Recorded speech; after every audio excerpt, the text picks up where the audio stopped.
Hey, if you're looking to create a set of financial projections for an existing business, then you have come to the right place because we have created a financial projection template built specifically for existing businesses where you have historical financials, so historical revenue and expenses and historical balance sheet items that you want to use as a baseline to create your projections going forward. So this could be very useful for an SBA loan application, maybe for potential investors or even just internal planning. And so I'm going to walk you through how to fill this template out, really step by step. I'm going to put a link in the description of the video below to the template so you can grab that and follow along. Also, if you stick around to the very end of the video, I'm going to give you a discount that you can use at checkout to say thank you for sticking around to the end of the video. Before I dive into the details, just a little bit of background. My name's Adam Huxama, and I spent 12 years as the executive director of an SBA lender where we made 1,500 SBA loans during my time there. And today I'm the owner of ProjectionHub. I'm kind of on the other side of the table helping people prepare for SBA loan applications by helping them with their projections and business planning process, as well as working with folks that don't need an SBA loan. You know, you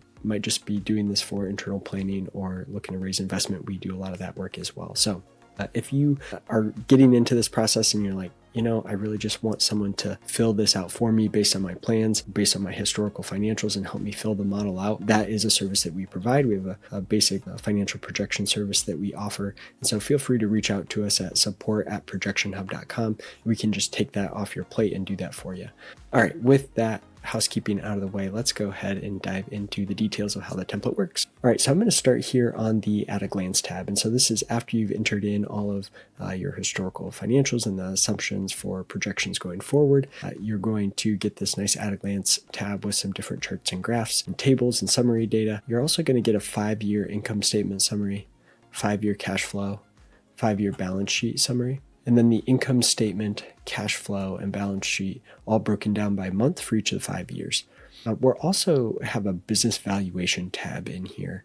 And so this is just something I know a lot of businesses that maybe you currently operate a business and you're kind of wondering, what's the value of my business? And so what you can do here is this is actually going to take data from what you enter into the spreadsheet and show you different valuation methods. So there is kind of a book value method, which is just going to take your assets minus your liabilities, giving you your equity, and it just shows you this is your book value based on assets minus liabilities. So that's a pretty straightforward kind of valuation method. Another common valuation method is a discounted cash flow. So this is going to be based on your projections going forward, your projected cash flow for each of the 5 years. You're going to have an assumption here, 2 different assumptions you're going to have to make. One is after the end of the 5 years, what growth rate do you expect to have in perpetuity? So we just set a 3% rate here. That's kind of, similar to like an inflation rate or GDP growth rate. So kind of in perpetuity, just assuming kind of a conservative 3% number here. And then the discount rate assumptions,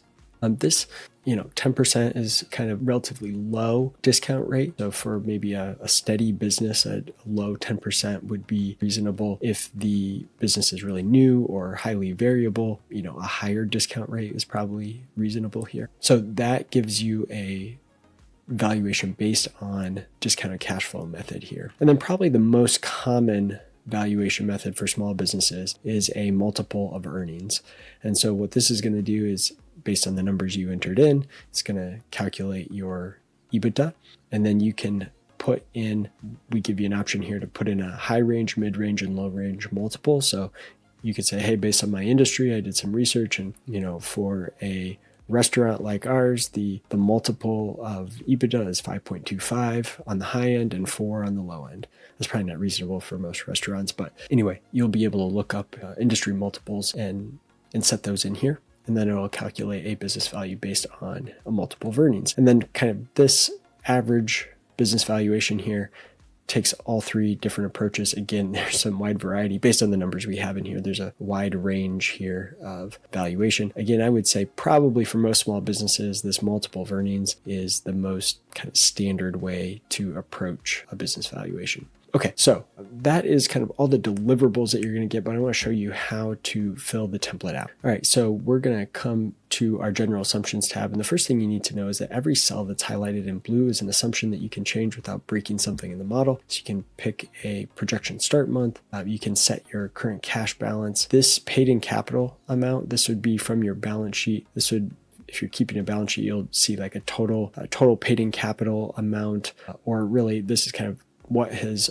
been contributed as investment to date in the business. So what's already been invested into the business in the past. You can set your accounts receivable balance, again, from your balance sheet, your current inventory, and your current accounts payable. You can set some assumptions here for estimated days sales outstanding. So this is how many days does it take for you to collect your receivables, or after you provide the service to the client or provide the product to the client, how long does it take them to pay? And so depending on your industry, that can vary, right? Some, at the coffee shop, customers are paying you with their credit card right then and there, right before you give them the product. For a manufacturing business, you might provide the product and need to wait 30 days to get paid by the customer, right? And so you can adjust that based on your industry. Same thing with your projected inventory here, carried as a percentage of sales. If you don't plan to carry any inventory, you can set that to 0. This is just going to make sure that your inventory balance kind of fluctuates with your sales. So as sales grow, you're going to need more inventory to satisfy those sales, right? And so depending on your industry and business type, you may carry a lot of inventory on hand or maybe not very much. So 300%, that basically means you've got like a 3-month supply of inventory is a way to think about that. So if you were to carry like a 2-week supply of inventory at any given time, I would enter that in as 50%. All right, average days payables outstanding. So this is how many days it takes you to pay your bills. So we said it takes your customers 30 days to pay you, but you're going to pay most of your bills within 15 days, let's say. All right, you can now enter in your existing fixed assets. So let's say you have a building that's valued at $650,000. You can put in a salvage cost. So this is after the end of the useful life. What will the salvage value be? So really the reason that's important is because that will help us calculate our depreciation. And so we're going to depreciate this asset over a useful life of 30 years here, over a useful life of 10 years for this equipment, and so on. You can also enter in new equipment. So this could be equipment that you are purchasing after the start of the projection. So this should be what's currently on your balance sheet, and then this would be new equipment that you plan to add in the future as part of your projections. Same thing here with loans. You can add in current loans that you currently have, what the current loan balance is, the interest rate, and the term, and then you can enter in future loans that you haven't received yet, but maybe you're hoping to secure. And so you can enter in the origination date, principal payment date, and so on. And then you can also enter in additional investment here as well. So if you think, hey, I'm going to get this loan, but I'm also going to put in some additional equity as part of that, you can enter that in there. Okay, let's look at how we enter in our historical data here. So I'm going to actually show you 2 templates here. There's one that is when you purchase this template, you're actually going to get access to 2 different templates. You're going to get the one I'm showing you here, plus another one that is seasonal. It's titled seasonal. And so it's useful for businesses that are very seasonal in nature and allows you to kind of have seasonal adjustments. So this, we're basically assuming that in terms of your revenue, your expenses, that they're going to be even each month. Okay. So if your business is seasonal, you'll want to use that, and I'll show that to you here in a moment. But what we're doing here on this tab is we're going to say, hey, for the current year, we've got 4 months of data. And so you could put in the number of months of data for the current year that you're in. So we set that to 4.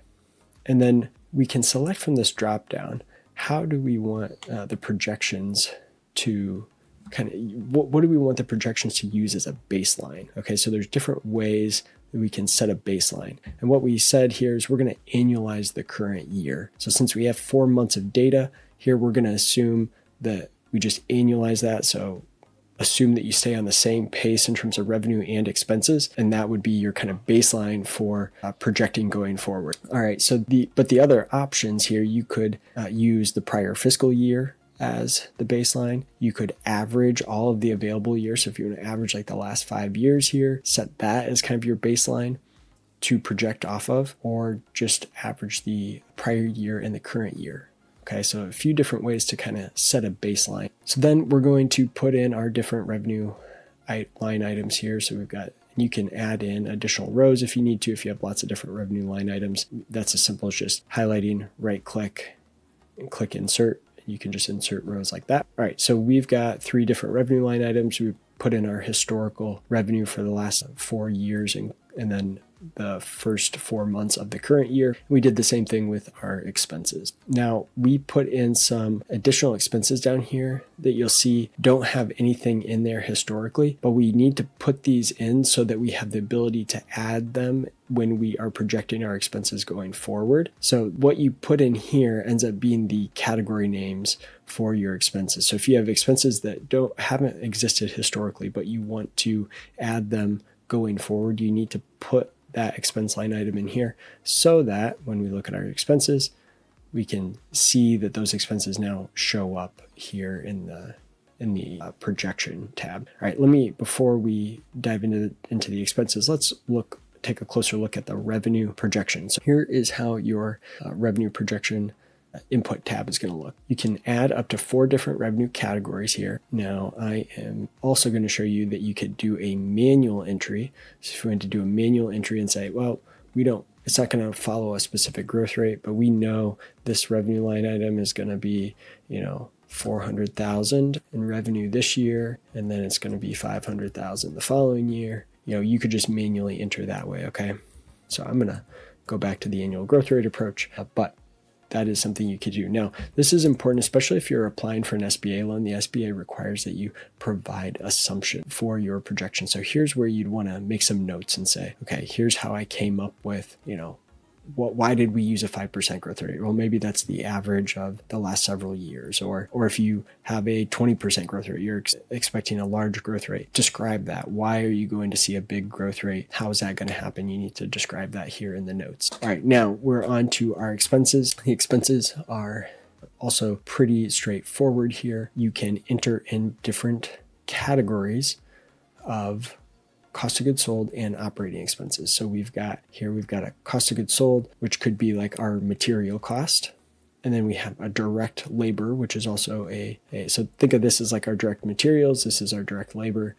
And for each of these, we want to select, is it a inventory, labor, or other type of cost? So if this is, direct materials, that would be an inventory model. So if we say, let's just call this direct materials. So if this is direct materials, well, I guess I shouldn't do that because I'm grabbing. Yeah. So let me just show you how this works. So if I do direct materials and we've got that selected as inventory, now what happened, you'll notice the numbers went away, right? And that's because down here we had our cost of goods sold down here in our actual expenses, and we still have this old category. So you're going to need to now reselect the appropriate category. Since we overwrote the old category, we're going to have to come in and select that. And now we see that number's populated again. Okay. So you can enter in a number of different operating expenses here, up to 15 different categories of operating expense. And then for the actual expense line items, you can enter in many, many, many